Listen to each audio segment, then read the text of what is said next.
Molienda. Nuestro grupo está conformado por Jorge Iván Galindo y Luisa Fernanda Serrano.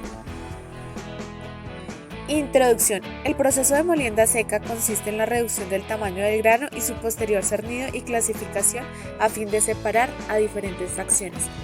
Mediante la operación de la molienda vamos a dar a la partícula el tamaño adecuado para facilitar la operación de separación.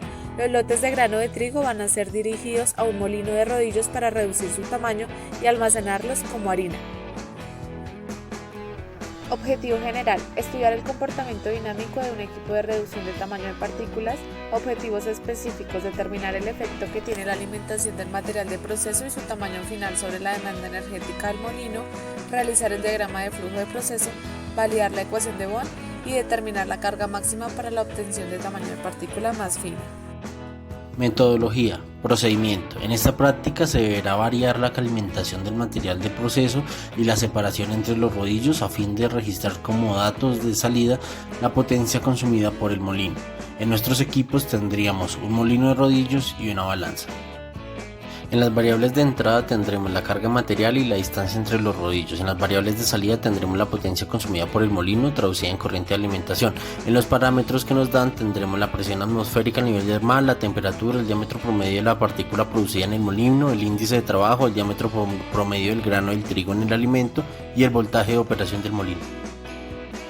Dentro de las variables a considerar dentro del simulador de Virtual Plant tenemos dos: la carga de trigo y la distancia entre los rodillos. La carga de trigo varía entre 150 y 250 kg/h y la distancia entre los rodillos entre 25 y 75 milímetros. Al introducir estas dos variables, el simulador nos arrojará el consumo de corriente por el molino.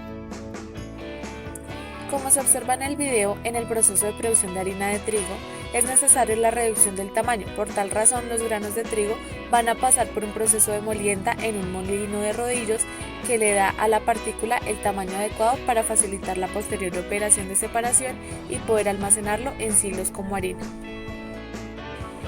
En el diagrama de proceso tenemos como primera etapa la limpieza, la cual va a eliminar los materiales extraños, continuando el tamizado, el cual nos va a indicar qué tan homogéneo es. Las partículas de menor tamaño van a pasar por los poros del tamiz y las grandes van a quedar atrapadas por el mismo. Continuando de la molienda que se lleva a cabo en un molino de rodillos para obtener el tamaño adecuado para facilitar su operación de separación y poder almacenar en silos como harinas. En la tabla de resultados observamos que inicialmente debemos pasar todo a sistema inglés. Con la fórmula de corriente, que es igual a la potencia en watts sobre los voltios, vamos a obtener nuestro amperaje de operación. Comparándolo con el de la simulación, obtenemos que los valores se encuentran cercanos pero tienen pequeñas diferencias, donde calculamos el error relativo y el error absoluto.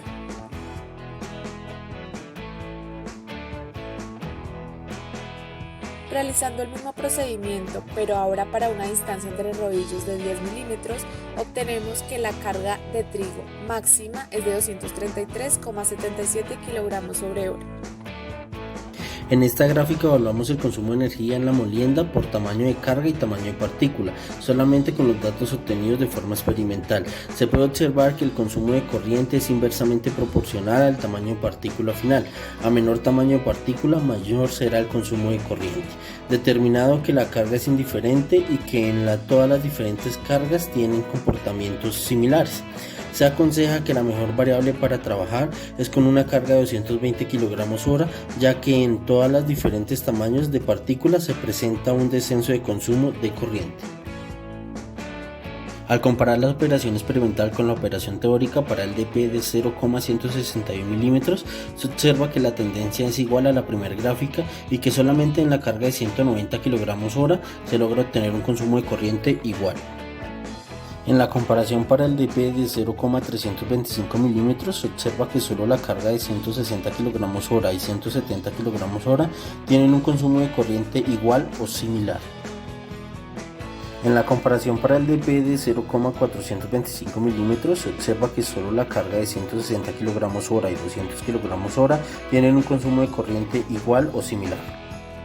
Conclusiones. Primero, a menor diámetro de producto se requiere mayor amperaje de operación. Segundo, la carga máxima para una distancia de rodillos de 10 milímetros con un consumo de 15 amperios y un tamaño de partícula de 0,064 milímetros es de 233,77 kilogramos hora.